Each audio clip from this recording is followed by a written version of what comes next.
Hello again, everyone. Welcome to Washington Gun Law TV. I am Washington Gun Law President William Kirk. Thanks for joining us. Oregon, we got big news for you, and it's not particularly good news, and the clock is ticking. As you know, your House Bill 2005 was subject to a challenge because the enactment date is right around the corner. It is September 1st. The case that we've all been geeking out about was asking for an injunction, which would stay enactment and enforcement of this law pending the outcome of the case. The court has made a ruling. You're not going to like it, and understand that you really are in a time crunch right now. So today, let's spend a few minutes and let's talk about a brutal ruling means time is running out, Oregon.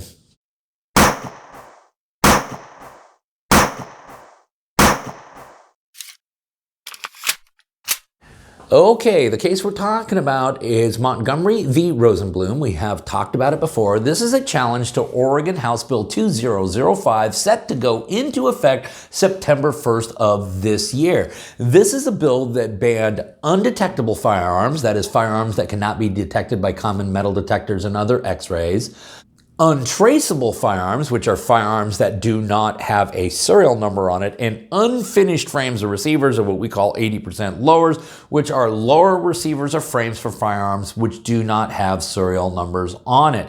The state of Oregon, unlike what we did here in Washington when we grandfathered a bunch of them in, no, the state of Oregon has said that, hey, obviously the sale, offer for sale, manufacturing is unlawful effective this date. They've also said that the possession of these is unlawful effective September 1st. So Oregon, if this injunction doesn't go into effect, which it did not, it means you got between now, when you're watching the video, and September 1st to bring any firearm that would fall under the purview of this law into compliance, which actually means you need to serialize it. Now, whenever we're talking about challenges to bans on unserialized, untraceable firearms, of course, we're going to get into, one would think, the Bruin analysis, which is, number one, we take a look at, does the plain text of the Second Amendment cover this activity? Well, we're talking about the ability to keep and bear an arm, to possess a firearm. So one would think that, yes, this is exactly the kind of activity that was contemplated by the Second Amendment. And of course, if that were the case, then it would be the government's job, in this case the state of Oregon,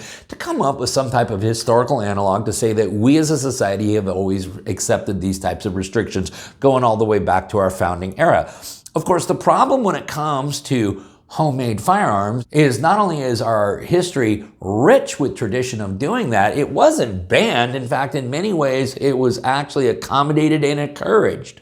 So therefore, if you have a court that wants to make sure that House Bill 2005 remains in effect and goes into effect on September 1st, how could you possibly come up with any historical analog to justify it? And therein lies the problem, but that's okay.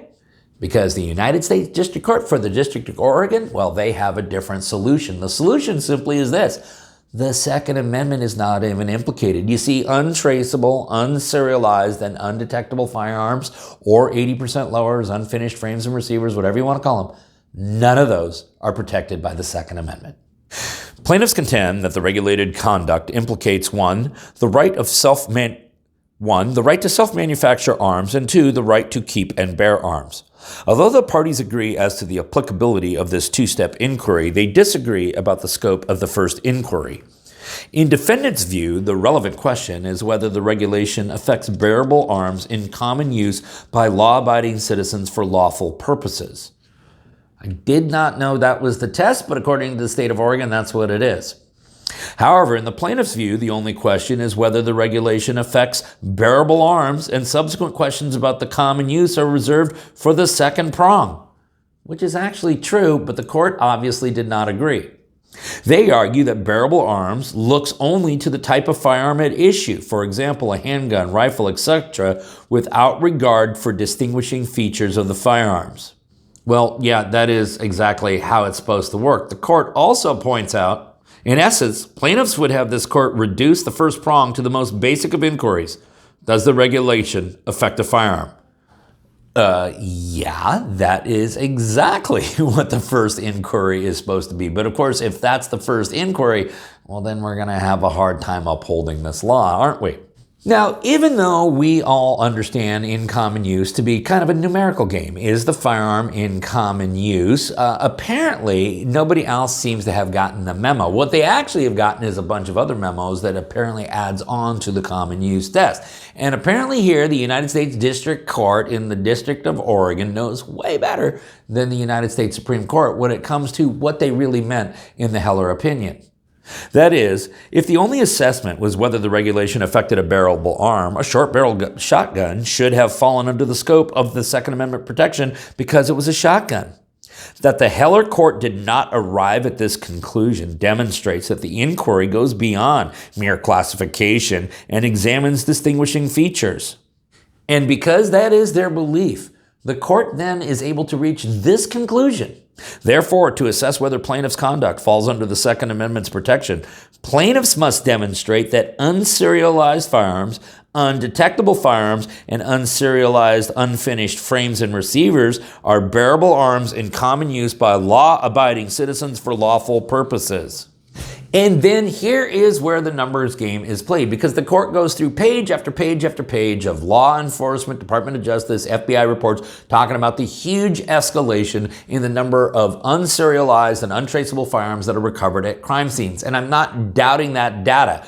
But because that is the only data that is out there as it relates to untraceable firearms, the court comes to a conclusion that these are only used for unlawful purposes. You see, because all the untraceable and unserialized firearms that are in the possession of millions and millions of lawful, responsible gun-owning Americans, or those just in the state of Oregon, you see, they don't end up in the statistics because you people don't do idiotic things with those firearms. Put simply, defendants have offered substantial evidence indicating that, to the extent unserialized firearms are in common use, they are in common use for unlawful purposes. Plaintiffs offer no compelling evidence or arguments to rebut this implication. And for that reason, the court then reaches this conclusion. Based on this, plaintiffs argue that unserialized firearms are in common use. However, in doing so, plaintiffs erroneously equate commonly owned with in common use today for self-defense.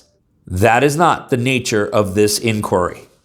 Okay, and for that reason, there will be no injunction at this point. The law is set to go into effect, Oregon, September 1st. If you have a firearm that falls under the purview of House Bill 2005, you will need to have that firearm serialized before September 1st. Now, whether the infrastructure and the FFLs and the gunsmithing and all of that is even ready to do this in Oregon, I do not know. Understand also that if the firearm is serialized by an FFL or a gunsmith or anyone of that nature, you will have to then, of course, go through a background check to get your own firearm back from you.